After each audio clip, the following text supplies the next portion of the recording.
भारत में रहने वाले हिंदुओं को चेतावनी। जिस तरीके से बाबरी मस्जिद के खंडरों पर राम मंदिर को बनाया जा रहा है, ठीक उसी तरीके से एक दिन राम मंदिर को तोड़कर अल्लाह के नाम लेकर बाबरी मस्जिद की बुनियाद रखी जाएगी। भाई, ये बात मैं नहीं कह रहा हूँ, ये बात अलकायदा की लेटेस्ट मैगजीन एडिशन 2022 में एक मैगजीन शाया हुई है जिसका नाम है ग़ज़वाए हिंद मैगजीन, जिसमें नरेंद्र मोदी और योगी आदित्यनाथ को धमकी दी गई है, जिसमें ममता बनर्जी का जिक्र किया गया और राम मंदिर को तोड़ने की बात, बाबरी मस्जिद को बनाने की बात, और भारत में रहने वाले हिंदू और मुसलमानों को बहुत बड़ा संदेश अलकायदा ने दिया है, जो कि मैं धीरे धीरे आपके सामने रखूंगा। उससे पहले अस्सलाम वालेकुम रहमतुल्लाहि व बरकातहू। अल्लाह के नाम से शुरू, जो बड़ा मेहरबान और निहायत रहम करने वाला है। मैं हूं मोहम्मद हफीज अंसारी और आप देख रहे हैं द पॉलिटिकल। तो दिसंबर 2022 में रिलीज हुई अलकायदा के ग़ज़वाए हिंद एडिशन में उन्होंने मुसलमान को भारतीय जनता पार्टी सरकार के खिलाफ युद्ध करने के लिए आक्रोशित किया और उनको बताया कि उनको युद्ध करना चाहिए। साथ ही उन्होंने कहा कि राम मंदिर हर हाल में गिरेगा, बाबरी मस्जिद हर हाल में बनेगी।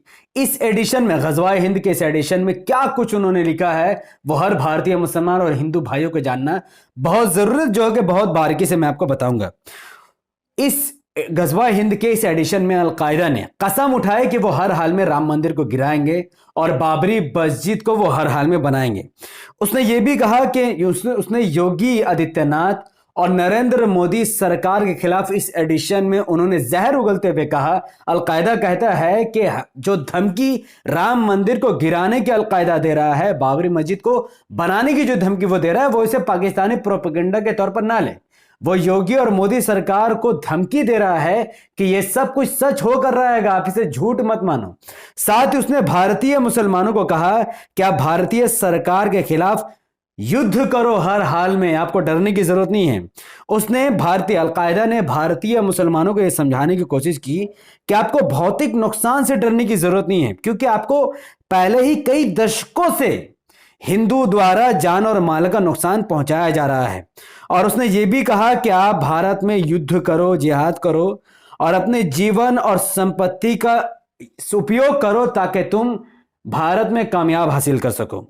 उसने सेक्युलरिज्म को एक नरक के तौर पर इस एडिशन में बताया है। जी हां, ग़ज़वाए हिंद के लेटेस्ट एडिशन में अलकायदा ने कहा कि जो सेक्युलरिज्म है वो मुसलमानों के लिए एक नरक है, और कहा कि हिंदू मुस्लिम भाईचारा कभी संभव हो ही नहीं सकता है। और ये बातें सुनकर मुझे बड़ी हंसी आई, क्योंकि मैं इसको बिल्कुल भी नहीं मानता।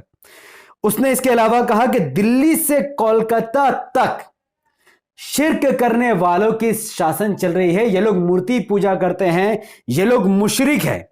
उसने कहा कि राम मंदिर बाबरी मस्जिद के खंडरों पर बनाए जा रही हैं, उसमें मूर्तियां रखी जा रही है और उसमें देवी देवताओं की पूजा की जा रही है। दिल्ली से लेकर कलकत्ता तक जो लोग शासन कर रहे हैं वो लोग मुशरिक है, मूर्ति पूजक है। यानी नरेंद्र मोदी के साथ साथ उसने ममता बनर्जी को भी मुशरिक कहा और उसने कहा कि मुसलमानों को ऐसे लोगों का समर्थन नहीं करना चाहिए। अलकायदा ने इस एडिशन यानी ग़ज़वाए हिंद एडिशन में कहा कि अहले तौहीद को दबाया जा रहा है, यानी मुसलमानों को दबाया जा रहा है। जिस अजान में शिर्क के ला शरीक अल्लाह शब्द जैसे अजान को दबाकर भजन को जबरदस्ती थोपा जा रहा है। अलकायदा ने यह भी कहा कि काबा में 360 मूर्तियां रखी हुई थी, लेकिन काबा तो काबा ही था, फिर उन मूर्तियों को नीचे फेंक दिया गया और अल्लाह की इबादत के लिए पाकीज़ा बताया गया काबा को। बाबरी मस्जिद की नींव पर खड़े राम मंदिर को भी तोड़ा जाएगा। भारत जो आज मंदिर बन गया है, यहां ईश्वर ने चाहा तो बाबरी मस्जिद की नींव जरूर रखी जाएगी।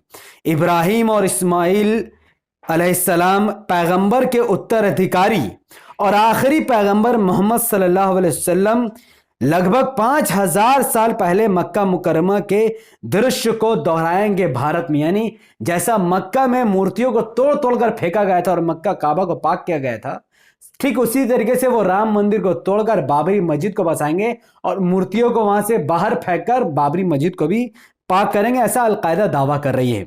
इसके अलावा अलकायदा जामिया मिलिया इस्लामिया जैसे यूनिवर्सिटी का भी नाम लेती है। यह बहुत दिलचस्प है। देखिए, वो कहते हैं कि भारत में जामिया मिलिया और अलीगढ़ को लेकर जामिया उस्मानिया तक हिंदू सब के सामने चाकू भाले तेज कर रहे हैं उनको मारने के लिए। ये सब सिर्फ बातें नहीं हैं। 30 साल पहले बाबरी मस्जिद को तोड़ा गया।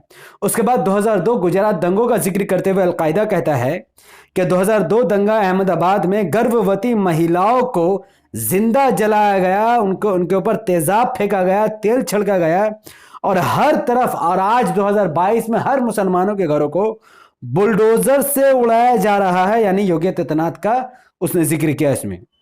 साथ उसने जय श्री राम के नारों का भी जिक्र किया।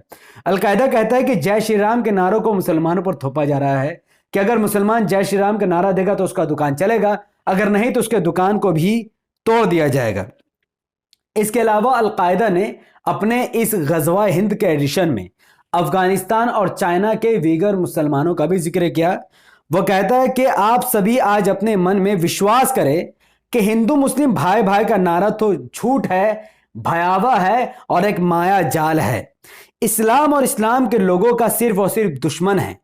धर्मनिरपेक्षता की छाया भारत के मुसलमानों के लिए स्वर्ग नहीं है, बल्कि एक धधकती नर्क है जो कि गुजरात दंगों से लेकर दिल्ली दंगों तक मुसलमानों ने देखा है। अलकायदा मजीद आगे यह भी कहता है कि क्या हमें धर्मनिरपेक्ष नास्तिक रूसियों के अत्याचार नहीं देखे हैं जो कि अफगानिस्तान में किए गए थे, या फिर चाइना के द्वारा किए गए वीगर मुसलमानों पर जुल्म को नहीं देखा है। और उसने कहा कि जो अत्याचार वो देख रहे हैं, उसने कहा इसका सिर्फ एक ही समाधान है। अलकायदा कहता है कि वो भारत के मुसलमानों से यह आग्रह कर रहा है कि जब तक पूरा भारत इस्लामिक कानून के तहत नहीं आ जाता, तब तक ये तमाम के तमाम जुल्म चलते रहेंगे। और मुसलमानों से उसने ये कहा कि मूर्ति पूजा करने वालों के अधीन रहना शर्मनाक है। यानी जो भी सरकार, हिंदू सरकार है जो मूर्ति पूजा कर रही है, ऐसे सरकार को वोट देना बिल्कुल भी गलत है, ये अलकायदा कह रही है। और वो कह रहे हैं कि भारतीय मुसलमानों से कि गैर मुसलमानों के साथ रहना बिल्कुल भी संभव नहीं है। अब मैं अलकायदा को यह जवाब देना चाहूंगा, जहां तक देखो अलकायदा कौन सा संगठन है, टेररिस्ट संगठन है, ये सब जानता है। अगर अलकायदा दूर से ये देख रहे हैं कि भारत का हर हिंदू गलत है, मुसलमानों के साथ लिंचिंग हो रहा है, ये गलत है। सच बात यह है कि कुछ हिंदू ऐसे हैं जो मुसलमानों को मार रहे हैं। ज्यादातर मेजोरिटी हिंदू ऐसा नहीं कर रहा। अगर ऐसा करते तो फिर भारत में मुसलमान बचते कैसे? सबसे पहला पॉइंट। दूसरा पॉइंट, हाँ भारत में मुसलमानों के साथ लिंचिंग हो रही है जो कि मुट्ठी बराबर संगठन कर रहे हैं, जैसे कि बजरंग दल, विश्व हिंदू परिषद, हिंदू युवा वाहिनी। इसमें हजारों हिंदू होंगे पर करोड़ों लाखों हिंदू नहीं है। तो हर हिंदू को इस बेस पर मर्डरर, खूनी बता देना, यह अलकायदा की गलत सोच है। दूसरी बात, उसने जय श्री राम को लेकर कहा है, हर हिंदू हर मुसलमान पर जय श्री राम को लेकर नहीं थोपता है, बल्कि कुछ संगठन ही मुसलमान पर जय श्री राम का नारा थोप रहे हैं।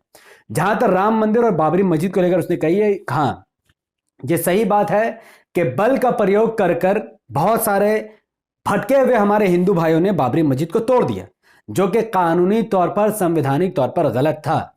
और यह फैसला मुसलमानों के हक पर आना था, लेकिन चूंकि सरकार भारतीय जनता पार्टी की है तो वैसे ही फैसला सुप्रीम कोर्ट से भी आया और वहां पर राम मंदिर बनाने का फैसला दिया गया। तो इसका मतलब यह नहीं कि मुसलमान हथियार उठा ले। हम भारत के मुसलमान संविधान पर विश्वास रखते थे, है और आगे भी रहेंगे। संविधान के अनुसार जो भी सुप्रीम कोर्ट का फैसला होगा वो भारत के हिंदू और मुसलमान सबको मानना होगा। हो सकता है, हमें उम्मीद है, हम पेशेंस रखते हैं कि इंशाल्लाह आने वाले वक्त में सरकार चेंज होगी, हमारे हिंदू भाइयों की सोच बदलेगी, वो कहेंगे कि हाँ मुसलमानों की मस्जिद छीनना गलत है। तब एक बार फिर सुप्रीम कोर्ट में कोई एक न्याय करने वाला जज बैठेगा जो इस फैसले को बदल देगा।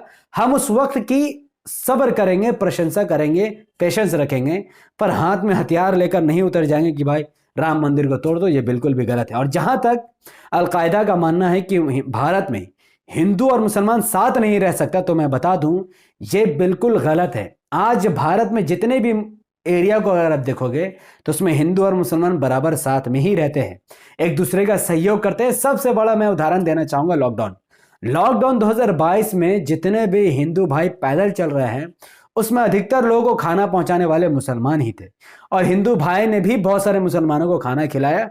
तो ये कोई ढकी छुपी बात नहीं है। भारत में जब जब आपदा आई है, मुसलमानों ने हिंदू भाइयों की मदद की है और हिंदू भाइयों ने इस पर प्रशंसा भी जताई है। और आज भी कई एरिया में हिंदू भाई मुसलमानों की मदद करते हैं। तो ये हिंदू और मुसलमानों में जो झगड़ा लगाने के बाद अलकायदा कर रहा है, इनके इस बहकावे में भारत का 1% भी मुसलमान आने वाला नहीं है।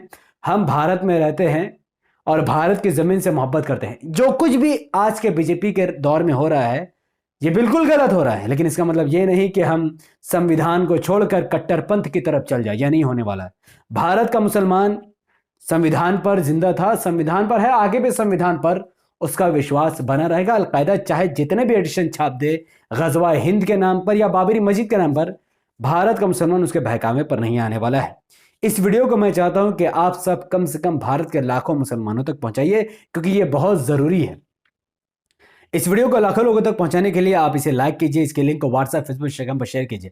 कमेंट पर जरूर बताइए कि अलकायदा ने जो कुछ भी भारतीय मुसलमानों के लिए कहा है आप किस नजरिए से उसको देखते हैं। अलकायदा को लेकर जो भी आपकी टिप्पणी है कमेंट पर जरूर दीजिए। जो मैंने अलकायदा को जवाब दिया है एक भारतीय मुसलमान होने के नाते, बिहाफ 25 करोड़ मुसलमानों के बिहाफ में जो मैंने उसको जवाब दिया है, क्या उससे आप सेटिस्फाई है, यस और नॉट, या आप भी कोई जवाब देना चाहते हैं तो कमेंट पर जरूर दीजिए।